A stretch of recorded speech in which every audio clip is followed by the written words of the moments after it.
Hi everyone, welcome to the session on electrophoresis and chromatography. This will be an interesting session because here I will be telling you about few clinical aspects of these techniques. Okay, so what can you expect in this session?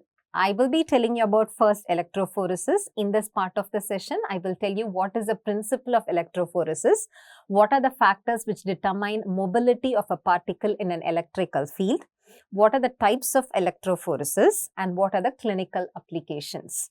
In clinical application part, I will tell you how you can use electrophoretic mobility of proteins to make a diagnosis of multiple myeloma. And how can you use this protein electrophoresis as an add-on evidence to make a diagnosis of decompensated liver disease as well as for nephrotic syndrome. This is what you can expect in the electrophoresis part. And in the part wherein I'm going to discuss about chromatography, I will tell you the principle of chromatography. I will tell you what happens in paper chromatography because this has been asked previously in NEET PG. They asked you in paper chromatography, the amino acid which moves the fastest is. So I'll tell you what is done in paper chromatography. Not just that, I will also help you understand what is ion exchange chromatography and how do we use this technique for making a diagnosis or for measuring HbA1c. Okay, so that's about what you can expect in this session. Let's start with what is electrophoresis. So the basic principle of electrophoresis is that any charged particle will move in an electrical field. Don't we know this already? We know this, right? Because if it's positively charged, it will move towards negatively charged electrode. I hope you all understand that an electrical field is created using two electrodes. One is negatively charged electrode, the other one is positively charged electrode. So whenever you place a positively charged particle in this electrical field, where will it move? It will move towards negatively charged electrode. If you place a negatively charged particle, it will move towards positively charged electrode. So what is the basic principle here? Any charged particle will move in an electrical field. And the velocity of migration of a charged particle in electrical field is given by Z by F. So what is the formula? Velocity is given by Z by F, where what is Z? Z is the charge and F is the frictional coefficient. Frictional coefficient is determined by shape and molecular weight. Okay, what are the three factors which determine mobility of a particle in an electrical field? Number one is charge, number two is shape, number three is molecular weight. Do you think this is difficult to understand? It's conceptual, right? What will happen if a particle has more number of charges? Rapidly, it will move towards the oppositely charged electrode. So, number of charges and the rate of mobility are directly proportional. So, V and Z are directly proportional. That is why Z is placed in the numerator. What will happen when a particle is heavy? Heavy particle cannot move. So, velocity and molecular weight are inversely proportional. So, where should you place the molecular weight? In the denominator.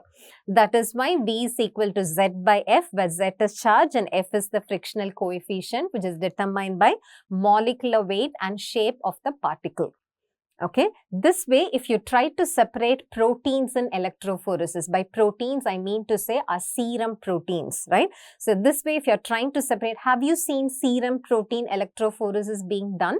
Yeah, usually serum protein electrophoresis is done on a glass slide, something like this. Sometimes we also use a membrane. And what I've shown you here is a simple glass slide. On this glass slide, we apply a support medium. The support medium is most commonly agarose. After applying the support medium, towards one end of the glass slide, we apply the serum, protein of which has to be separated using a pipette. Do you see that? I've applied the serum towards one end of the glass slide using a pipette. Then I place the slide in an electrophoretic tank. I'm going to fill up this electrophoretic tank with an alkaline buffer of pH 8.6. So, why am I insistent on adding an alkaline buffer of pH 8.6? Because only then all these proteins will sense the alkaline pH. They try to neutralize the alkaline pH. To neutralize the alkaline pH, they give off their H+. When they give off their H+, they become negatively charged. So what is the purpose of adding an alkaline buffer? It is to provide uniformly negative charges to all your proteins. Do you understand this? Now, after giving negative charges to all your proteins, you connect this electrophoretic tank to an electrical supply. Close to the point of application is connected to a negatively charged electrode. The opposite side is connected to a positively charged electrode. So, when you switch on the electric current, because all your proteins are now negatively charged, they start moving towards positively charged electrode. The migration here is affected by 3 factors. What are the 3 factors I told you? Charge, shape and molecular weight. That way, all your proteins get segregated into 5 bands. Now, what are these 5 bands? The band that is presented, do you see 5 bands here? Right? So, how many bands can you see normally in protein electrophoresis? 5 bands. The band that is present farthest from the point of application is the albumin band for obvious reasons. Why do you think albumin band is the one that is present farthest from the point of application? Because albumin has got the least molecular weight, it can move the fastest. That's not the only reason. The other reason is albumin has got the highest number of negative charges. So, more negative charges, very less molecular weight. That is why albumin moves the fastest and is present farthest from the point of application. After albumin band is an alpha 1 band. Okay. The next band is alpha 2. Then we have a beta band and finally we have a gamma band. So, these are the 5 bands that are present in protein electrophoresis. Now, what are the proteins that are present in alpha 1 band? Alpha 1 band proteins will have alpha 1 as the prefix. So, the first protein is alpha 1 antitrypsin. After alpha 1 antitrypsin, we have alpha fetoprotein and transthyretin. So, tell me what are the 3 proteins which are present in alpha 1 band? Alpha 1 antitrypsin, alpha fetoprotein and transthyretin. After alpha 1 band, we have alpha 2 band. So, what are the proteins present in alpha 2 band? Here we have alpha 2 macroglobulin, ceruloplasmin and haptoglobin. So, what are the 3 proteins present in alpha 2 band? Alpha 2 macroglobulin, ceruloplasmin and haptoglobin. Okay. And then we have a beta band. So, what are the proteins present in beta band? Beta 2 microglobulin and transferrin. Right. Beta band has got beta 2 microglobulin and transferrin. Finally, we have a gamma band. So, what are the proteins present in gamma band? This is where you have immunoglobulins and fibrinogen. Only in the gamma band we find immunoglobulins and fibrinogen. So, these are the bands that are present in protein electrophoresis. So, albumin, alpha 1 band made up of alpha 1 antitrypsin, alpha fetoprotein and transthyretin. Alpha 2 band made up of alpha 2 macroglobulin, ceruloplasmin and haptoglobin. Beta band has got beta 2 microglobulin and transferrin. Gamma band has got immunoglobulins and fibrinogen. Okay. So, what is the diagnostic application of this protein electrophoresis? The major diagnostic application of this protein electrophoresis is that it is used for diagnosing multiple myeloma. So, tell me what is multiple myeloma? Multiple myeloma is a monoclonal proliferation of plasma cells, wherein one clone of B cells have got activated. They are producing excess of one type of antibody. So, what will you think will happen to protein electrophoresis? Which band will get affected? Because it is excess production of antibodies which are immunoglobulins which are present in the gamma region. Which band will get affected? Only the gamma band gets affected. Now, I have 2 questions for you. Yeah, listen to this carefully. How do you think this gamma band would look? Do you think this gamma band will look intense or dull? Given the fact that there is excess, there is high concentration of immunoglobulin, so the dye will adhere more. So, it will be an intense band. Okay. So, we have answered one question. The band is going to be intense and not dull. Okay. Because concentration of immunoglobulin has increased. Now, my next question to you is, do you think this band will be broader or will it be narrow? The band has to be narrow. Why do you think the band has to be narrow? Because it means it's monoclonal proliferation. Do you understand this? We know multiple myeloma is monoclonal proliferation of plasma cells, wherein there is excessive production of one type of antibody.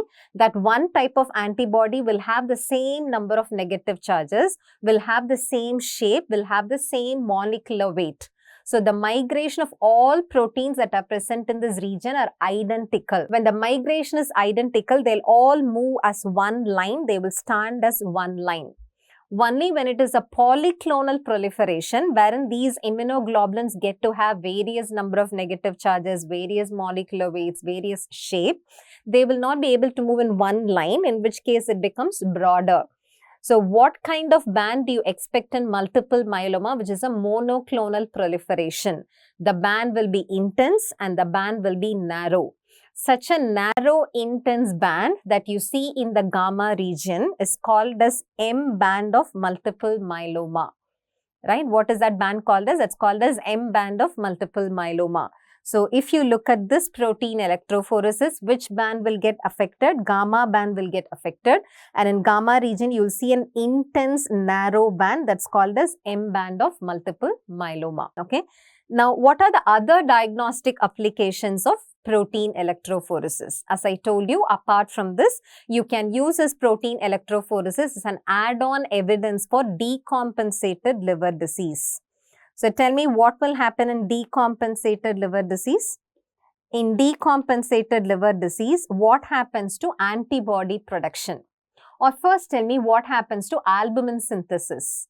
What is decompensated liver disease? In this case, liver has failed to perform its functions. And one of the functions of liver is that it has to synthesize and secrete albumin. So what will happen to albumin concentration in decompensated liver disease? It decreases, right? When albumin level decreases, what will happen to plasma oncotic pressure? That decreases. So the body tries to compensate for this. How will the body try to compensate for this? The body will start producing any other antibody, or the body will start producing any other protein which can maintain oncotic pressure, which is not dependent on liver. So which other protein can be produced by a body which is not produced by liver? It is immunoglobulins. So there will be excess production of immunoglobulin in decompensated liver disease to compensate for the decrease in the oncotic pressure that is caused by hypoalbuminemia. So in this case of decompensated liver disease, plasma cells start producing multiple antibodies. And here it's a polyclonal proliferation. So gamma band will be broader. In decompensated liver disease, gamma band will be broader and it fuses with the beta band. Right? It fuses with the beta band. So what will you see? You will see a beta-gamma fusion. So what will you see in decompensated liver disease? Beta-gamma fusion. What is the reason for beta-gamma fusion? Low albumin, decline in oncotic pressure. To compensate for this, plasma cells start producing more antibodies. Polyclonal proliferation of the gamma region. So there will be a broader gamma band which fuses with the beta band, causing beta-gamma fusion. Okay. Now what can you see in nephrotic syndrome? In nephrotic syndrome, it's predominantly or it's primarily a leaky glomerulus. When glomerulus becomes leaky, it leaks out all small proteins in the urine. Okay. So what will happen to all bands? All bands will be dull because in urine we are losing all our proteins. All bands will be generally dull. But leaky glomerulus will leak out only small proteins and large proteins will be held back. One of the larger proteins that get held back is beta-2 macroglobulin. So beta-2 band alone will be relatively prominent.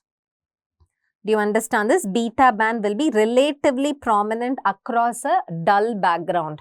And that is what you can expect in nephrotic syndrome. So what will you see in nephrotic syndrome? Relative prominence of beta band across all other dull bands. Okay.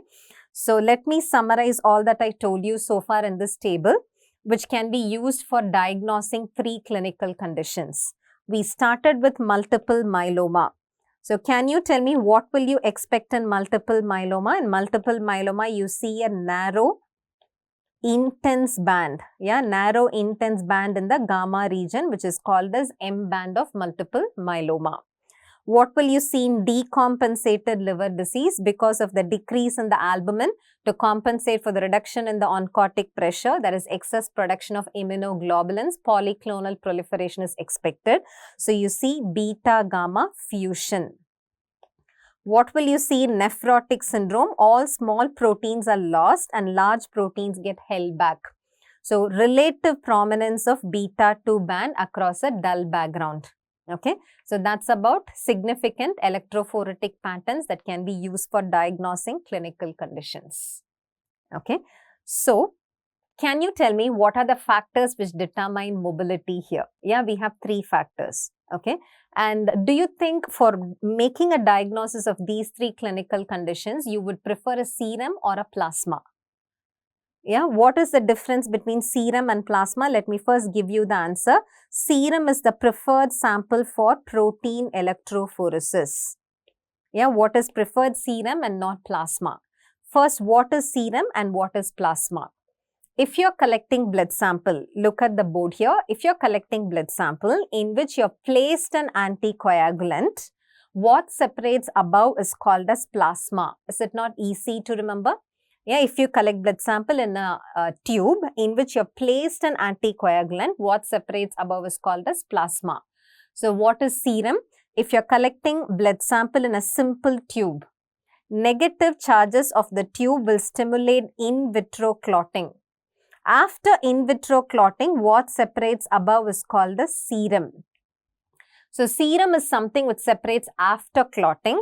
All clotting factors would have got used up in the clotting process. So serum does not have clotting factors. Do you understand the difference between plasma and serum? Plasma will have all clotting factors because there is no clotting that has happened because there is an anticoagulant. Plasma is something which gets separated after clotting. So serum does not have clotting factors. So serum has no fibrinogen. Okay, having understood this, now can you tell me what will you prefer for protein electrophoresis? You have to definitely prefer serum for protein electrophoresis because by mistake, if you run plasma protein electrophoresis, plasma has fibrinogen and this fibrinogen will form a band in the gamma region. Right, fibrinogen will form a band in the gamma region exactly where you expect the M band of multiple myeloma. So this fibrinogen band that is seen in the gamma region when plasma sample is run will obscure or will hide the M band of multiple myeloma. So which is the preferred sample for protein electrophoresis? It's a serum sample because we don't want fibrinogen to be seen in the band. Okay. Now, the next question is, what are the factors which determine mobility in an electrophoretic field? The factors that determine mobility in an electrophoretic field is, as I told you, number 1, charge, number 2, shape, number 3, molecular weight. So, when you have these 3 factors, charge, shape, molecular weight, which are determining mobility in an electrical field, using this mobility, will you be able to characterize a protein? Yeah, we have multiple factors, right? It's decided by number 1, shape, number 2, molecular weight, number 3, number of negative charges. In that case, based on electrophoretic mobility, will you be able to characterize a protein? Let me ask you a straightforward question, okay? You're running electrophoresis and you see that a protein moves the fastest. Will you be able to say that this protein has got the highest number of negative charges, that is why it's moving the fastest?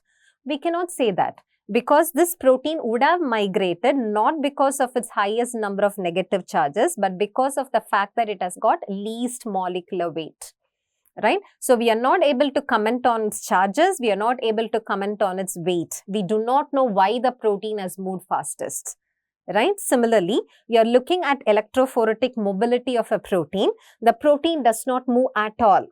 Will you be able to immediately say that this protein is not able to move because it does not have negative charges? No. Because this protein might not have migrated, not because it does not have negative charges, but because its weight is high, right? So, when there are multiple factors which determine mobility in an electrical field, based on mobility of a protein in an electrical field, you will not be able to characterize the protein. You will not be able to say what is the number of negative charges a protein has got. You will not be able to say what is the molecular weight. And that is why we want to exclude multiple factors determining mobility. We want only one factor to determine mobility. And that is why we add SDS. So what is SDS? SDS is sodium dodecyl sulfonate. So let me first abbreviate this for you. What is SDS-PAGE? SDS-PAGE is sodium dodecyl sulfonate polyacrylamide gel electrophoresis. Okay, so that is what the abbreviation is. So what is sodium dodecyl sulfonate? It is a polyanionic detergent. Do you understand this? SDS is a polyanionic detergent. What does it mean? It means it adds numerous negative charges to all the proteins. What will happen when it adds numerous negative charges to all the proteins? Then the mobility is no more affected by the number of negative charges. When it's a polyanionic detergent adding lots of negative charges to all the proteins, then the differences in electrophoretic mobility caused by differences in number of negative charges will be excluded. Why am I saying that? Suppose we know this is how protein electrophoresis looks normally, right? And in this case, I told you albumin moves the fastest because albumin has got the least molecular weight and the highest negative charges. Because albumin has got 6 negative charges when compared to your immunoglobulins. All your immunoglobulins on an average have 2 negative charges. Okay, so 6 negative charges for albumin and 2 negative charges for immunoglobulins. So how many times more negative charges do you see in albumin when compared to immunoglobulin? How many times? 6 and 2, number of times will be 3 times. When albumin has 3 times more negative charges than immunoglobulins, then you will see the difference in the mobility. Albumin moves the fastest. Okay, this is in the absence of SDS. What if you treat all these proteins with SDS? You're treating all your proteins, you're mixing all your proteins with SDS. Then SDS adds negative charges to all your proteins uniformly. Suppose it's adding 1000 negative charges to all these proteins. Now, what will be the number of negative charges present in immunoglobulin now? 1002. How many negative charges are present in albumin now? 1006. So, how many times more negative charges do you see in immunoglobulin when compared to albumin? 1006 is to 1002 is as good as 1 is to 1. So, will you see any difference in mobility now caused by differences in negative charges? No.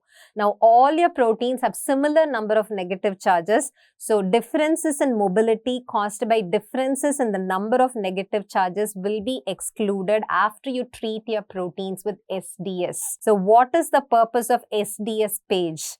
The purpose of SDS-PAGE is to treat proteins with SDS and to give all your proteins uniformly similar number of negative charges so that differences in mobility caused by differences in number of negative charges can be excluded.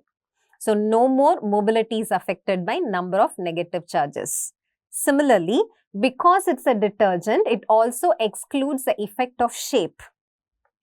How do you think it will be able to remove the effect of shape? Because it's a detergent. What is a detergent? Detergent is something which removes all higher orders of structure. Once you treat any protein with a detergent, the detergent removes secondary structure, removes tertiary structure, retains only the primary structure.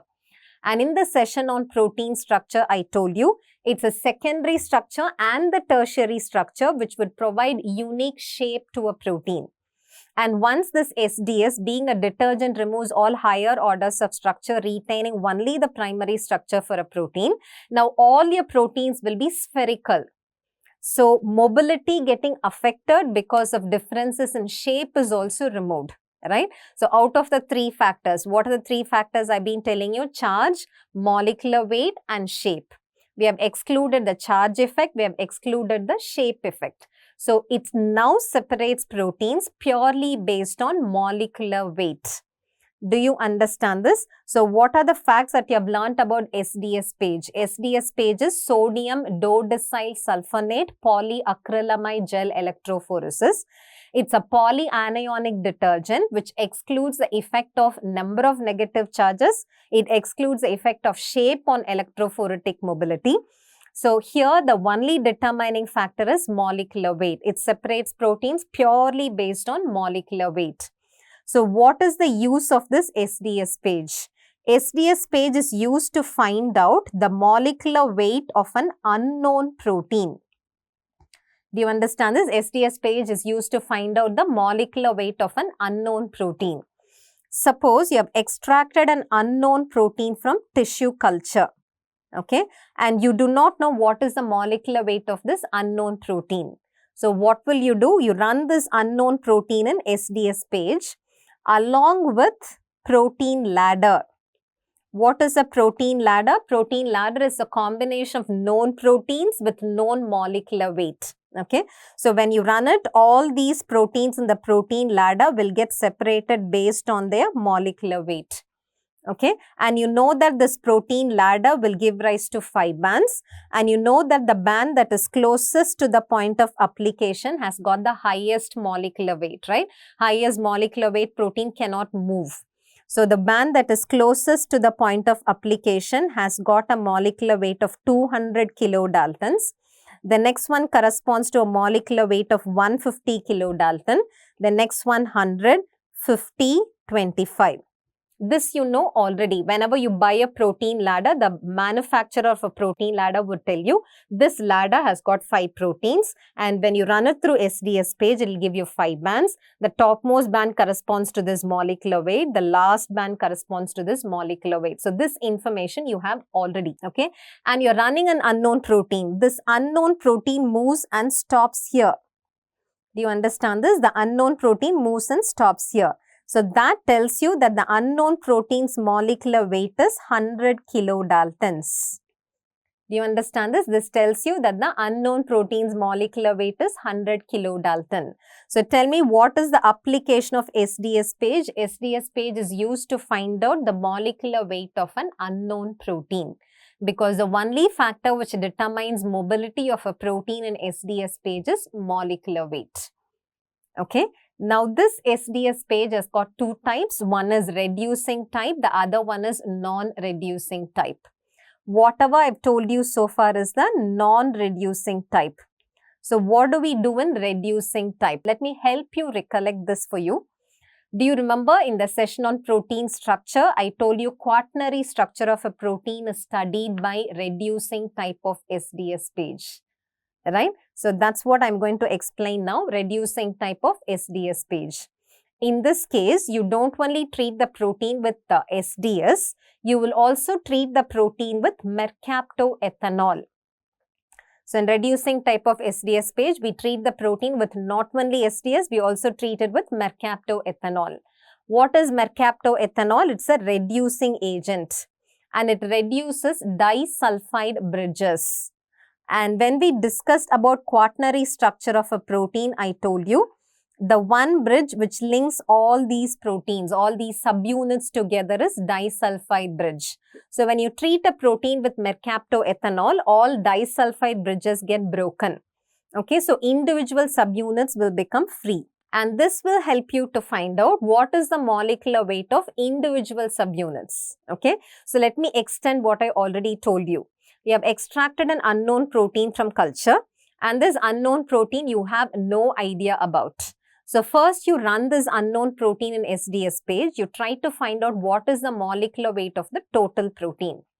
In the first step, we found out that the molecular weight of the entire protein is 100 kilodalton. Okay. Then you're treating the protein with mercaptoethanol, and then you're running this protein through electrophoresis. When you run this protein through electrophoresis after treating with mercaptoethanol, Now this protein started giving rise to 2 bands. Initially it gave rise to 1 band corresponding to 100 kilodalton. Now the protein has started giving rise to 2 bands. Okay, one corresponding to a molecular weight of 30 kilodaltons. The other one corresponding to molecular weight of 20 kilodaltons. So what does that tell you about this protein? Is the protein a monomer? Had it been a monomer, even after treating with mercaptoethanol, it should have given rise to only 1 band. Okay. Is it a dimer? Had it been a dimer, when you add these 2 molecular weights, it should have given rise to the molecular weight of the entire protein. What is the molecular weight of the entire protein? It is 100 kilodaltons. When you add 30 plus 20, do you get 100? No. So this is not a dimer. Then what is it? It's a tetramer. Why am I saying it's a tetramer? Only when it's a tetramer, you have 2 subunits of molecular weight 30 kilodaltons, 2 subunits of molecular weight 20 kilodaltons. Now you add it. 2 into 30 is 60, 2 into 20 is 40, and 60 plus 40 will be 100. And that is the molecular weight of the whole protein. Right? So just by running it through reducing type of SDS-PAGE, just by treating the protein with mercaptoethanol, now we know that this protein has got 4 subunits. 2 subunits of molecular weight 30 kilodaltons, 2 subunits of molecular weight 20 kilodaltons, and hence the molecular weight of the entire protein is 100 kilodalton. So what is the take-home message for all of you? In reducing type of SDS-PAGE, we treat the protein with both SDS and mercaptoethanol. Mercaptoethanol being a reducing agent reduces disulfide bridges, makes individual subunits free. And this will help you to understand how many subunits a protein has got and what is the molecular weight of individual subunits.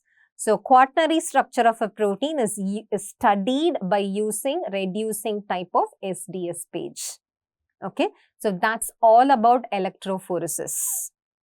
I hope it's clear. So now let's learn about chromatography. But before we start learning about chromatography, let's try to solve few MCQs and one-liners. Okay.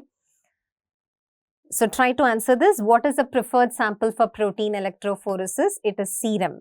We always write it as serum protein electrophoresis. Why do you prefer serum? Because I told you serum does not have clotting factors. Did I tell you serum does not have clotting factors? It does not have fibrinogen, and that will not come and obscure the M band of multiple myeloma. And though I've been telling you that serum does not have clotting factors, there is one clotting factor that is present in serum also, and that is factor 7. So why do you think factor 7 alone is present in serum? Because here, which clotting pathway is getting stimulated, right? When you get serum, it's an in vitro clotting that is happening outside the body that is stimulated by negative charges, right? And what pathway is it? That is intrinsic pathway. And factor 7 is involved in extrinsic pathway. Because what happens whenever a negative charge of the glass slide or negative charge of the tube is stimulating in vitro clotting, it first stimulates factor 12 becoming 12A, then 11 becomes 11A, 9 becomes 9A. It's completely intrinsic pathway. So in vitro clotting involves intrinsic pathway. Factor 7 is a factor of extrinsic pathway which will not be used. So if they ask you which clotting factor is present in serum, your answer should be factor 7. Okay. SDS-PAGE separates proteins based on, what is answer? Molecular weight. The method used to study quaternary structure of a protein is reducing type of SDS-PAGE. Electrophoresis separates proteins based on all except. We know it separates proteins based on charge, based on molecular weight, and even based on shape. Right? So what is not affected here? What does not affect electrophoretic separation? Size. Answer is choice C, which is size. In the serum protein electrophoresis pattern provided, all the following proteins are found in the band denoted with a red arrow. So this is the red arrow, and they've told you this is the point of application. If this is the point of application, the band that is present farthest from the point of application is albumin. After albumin, it is alpha 1 and the red arrow is all about alpha 2 band, right? So tell me what are the proteins which are present in alpha 2 band? Alpha 2 macroglobulin, ceruloplasmin and haptoglobin, right? Alpha 2 macroglobulin, ceruloplasmin, haptoglobin. All these are seen here. The question is all are seen except, right? Except what is answer? Antitrypsin. Where will you see antitrypsin? Only in alpha 1 band. Okay. The clotting factor that is present in serum is, just now I told you, the only clotting factor that is present in serum is factor 7 because factor 7 is involved in extrinsic pathway. And serum separation involves intrinsic pathway. The preferred sample for electrophoresis for diagnosis of multiple myeloma. Which is the preferred sample? It is serum. Of course, urine protein electrophoresis is also available, but the preferred sample is serum. SDS-PAGE separates proteins based on. The answer is molecular weight. Case-based MCQs. A novel protein was expressed in a vector. It was purified and was run through SDS gel electrophoresis. So, SDS separates proteins based on molecular weight. The pattern of the protein migration is provided below. M is the protein ladder separation. Okay. Lane 1 and lane 2 are non-reducing and reducing separation respectively. So, this is non-reducing type when the entire protein would have moved. When the entire protein has moved, it corresponds to this band. This band corresponds to a molecular weight of 150 kilodalton. So, the first information that you know is this unknown protein's entire molecular weight is 150 kilodaltons. And this is reducing type. So, what will happen in reducing type? You are treating the protein with mercaptoethanol. After you treat your protein with mercaptoethanol, now you have two bands. Okay. And one band is corresponding to 50 kilodaltons. The other one is little above 25. It is close to 25 kilodaltons. So, there is one band corresponding to 50, the other one corresponding to 25. So, finally, to find out how many subunits it has got, you should see what are the permutations and combinations that are possible with 50 and 25. Can we try to find out, is it a monomer? Had it been a monomer, reducing and non-reducing type should have only one band. So, we know for sure it's not a monomer. Can it be a dimer? It cannot be a dimer because we know 50 plus 25 is not 100. The entire molecular weight has to be 100. So, it is not a dimer. Can it be a trimer? Can it be a trimer? Possible, right? It can be 50 plus 2 into 25. Right, 50 plus 2 into 25. So, it's a possibility that it's a trimer. Can it be a tetramer? It cannot be a tetramer because if it's a tetramer, the one combination is 50 plus 3 into this. 50 plus 3 into this is 50 plus 75, which is 125, more than the molecular weight of the entire protein. So, that's not possible. Okay. Or it has to be a 2 dimer, 2 into 50 plus 2 into 25. And that's also more than 100 kilodaltons. So, that's not the case. So, what is the right answer here? The right answer is it's a trimer. Answer is choice C. Okay. Image-based questions.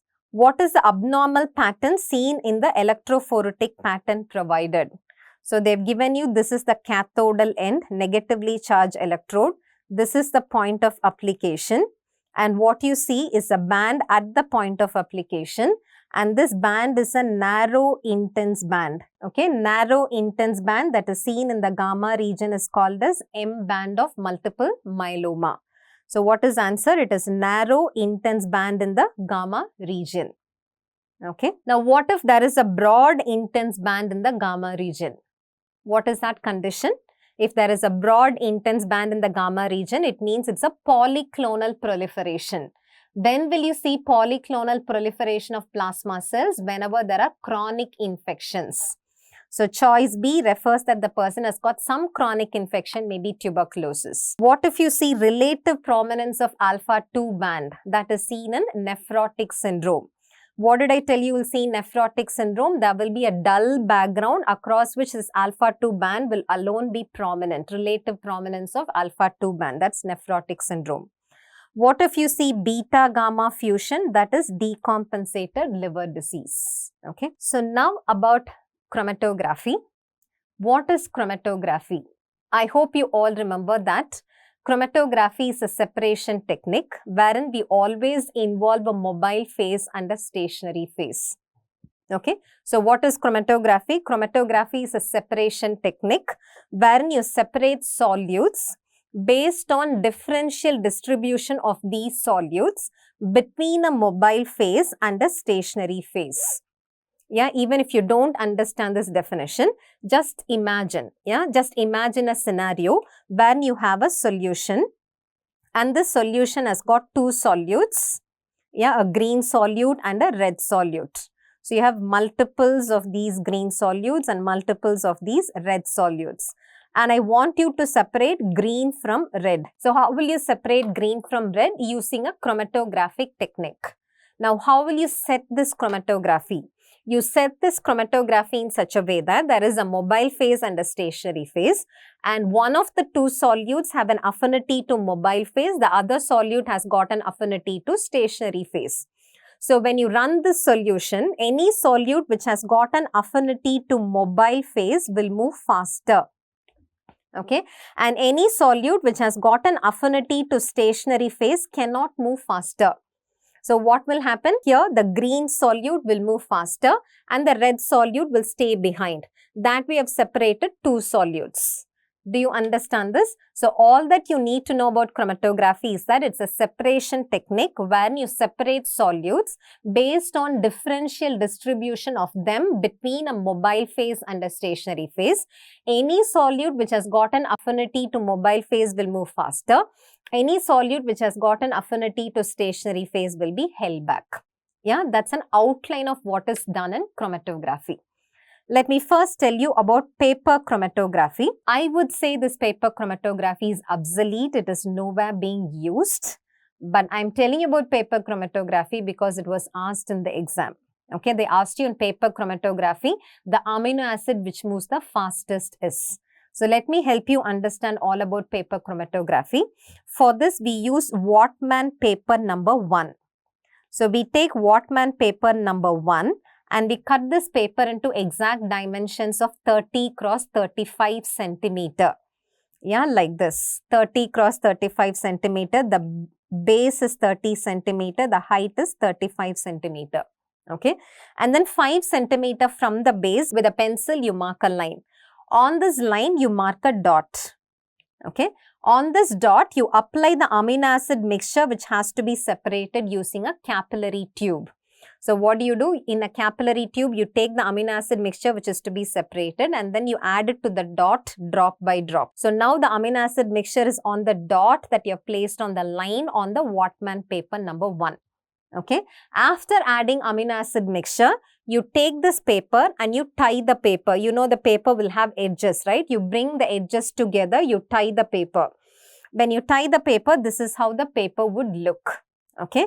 Now you place the paper on a petri dish. I'm sure you've all worked with a petri dish, right? Culture medium petri dish. The same petri dish is used. So you place it on a petri dish and you fill this petri dish with the solvent that is used for amino acid separation. The solvent that is used for amino acid separation is a combination of N-butanol, acetic acid and water. When they can ask you which amino acid moves the fastest in paper chromatography, they can as well ask you this, right? So what is a solvent that is used for amino acid separation? It is N-butanol, acetic acid and water. Okay. Now, the moment you place the paper on this petri dish, because this petri dish is filled with the solvent which has got water, water is polar and paper is polar. So, water will form a thin coating on the paper. Okay, just imagine that water has formed a thin coating on the paper. Then N-butanol and acetic acid will start moving on the paper because of capillary action. Though they are non-polar, though the paper is polar, N-butanol and acetic acid will start moving on the paper because of capillary action. Okay, so can you first tell me which is the mobile phase here and which is the stationary phase here? Stationary phase is paper with water. Do you understand this? Stationary phase is paper with water, which is the mobile phase.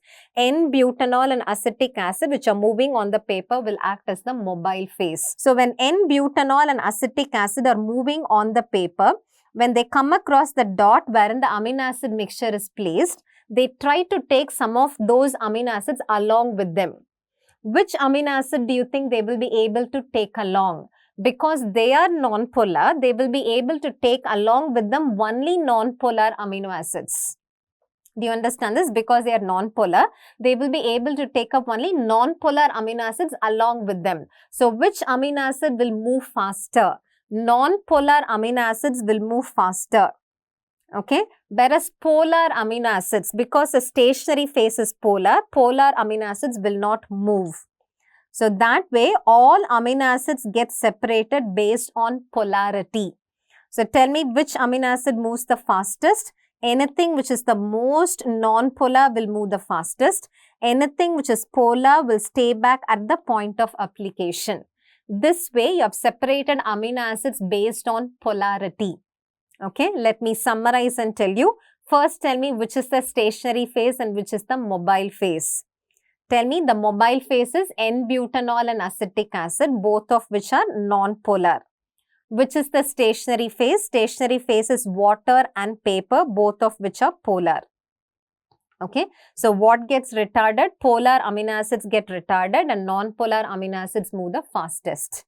Okay, so if they ask you in paper chromatography, the amino acid which moves the fastest is, it means they are asking you which of the following is the most non-polar. Okay, and if they ask you which moves the slowest, it means they are asking you which of the following is the most polar. And this is why I taught you about classification of amino acids based on polarity in the session on classification of amino acids.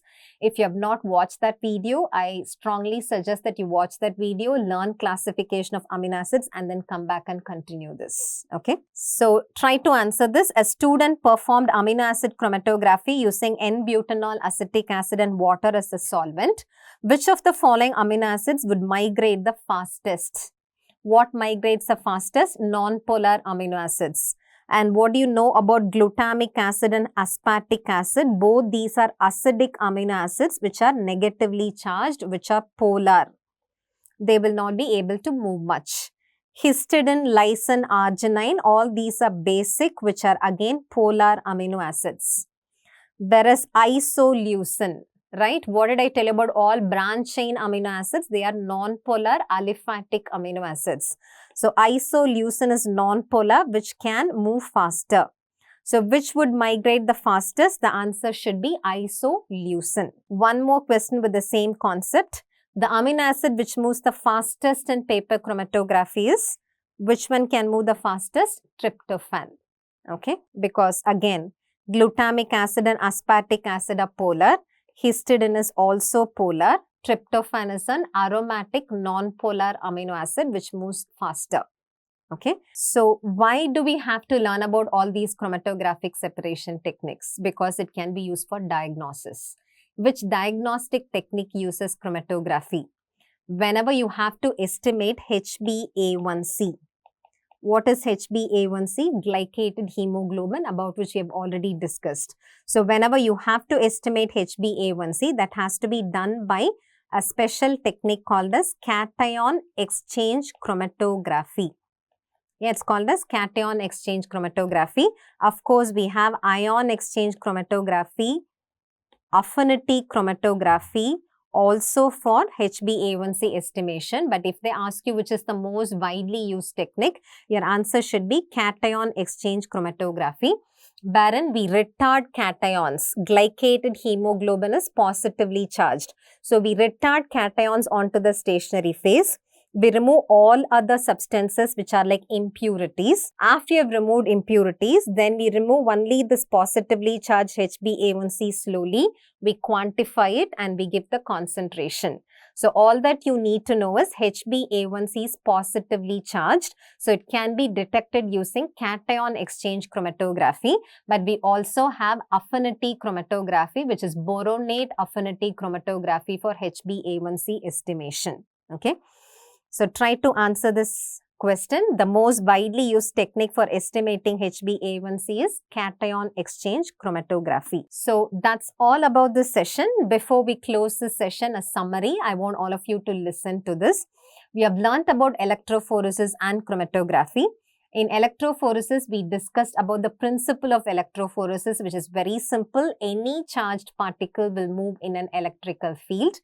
And velocity of a charged particle in an electrical field is given by V is equal to Z by F, where Z is the charge and F is the frictional coefficient that is determined by molecular weight and shape.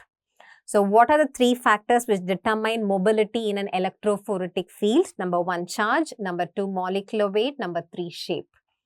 Okay. And what are the diagnostic applications of protein electrophoresis? Multiple myeloma, decompensated liver disease, and nephrotic syndrome. What will you see in multiple myeloma? You will see a narrow, intense band in the gamma region, which is called as M band of multiple myeloma. So what is the sample of choice? Yeah, what is a preferred sample for electrophoresis? It is serum. Why not plasma? Because plasma has fibrinogen, which will form a band in the gamma region, exactly where you expect the M band of multiple myeloma. So, which is the preferred sample? Serum. Serum does not have clotting factors. Exception is factor 7, because factor 7 is involved in extrinsic pathway and in vitro clotting involves intrinsic pathway. Okay, and what will you see in decompensated liver disease? You see beta-gamma fusion because of the polyclonal proliferation of plasma cells to account for the reduced oncotic pressure that is observed in decompensated liver disease. What will you see in nephrotic syndrome? In nephrotic syndrome, you will see relative prominence of alpha-2 band across a dull background. So these are the three diagnostic applications. SDS-PAGE separates proteins based on molecular weight because SDS is a polyanionic detergent. It excludes the effects of charges. It excludes the effect of shape. It separates proteins purely based on molecular weight. Reducing type of SDS-PAGE will help you to understand the number of subunits present in a protein and the molecular weight of individual subunits. So, reducing type of SDS-PAGE is used to find out or to understand quaternary structure of a protein. Okay, so that's all about electrophoresis. In chromatography, I said you separate solutes based on differential distribution between a mobile phase and a stationary phase. In paper chromatography, the amino acid which moves the fastest will be a non-polar amino acid. Because in paper chromatography, the stationary phase is water, which is polar, and the mobile phase is N-butanol and acetic acid, which are non-polar. The most widely used technique for HbA1c estimation is cation exchange chromatography. And that's the summary of this session. I hope you enjoyed this. Thank you.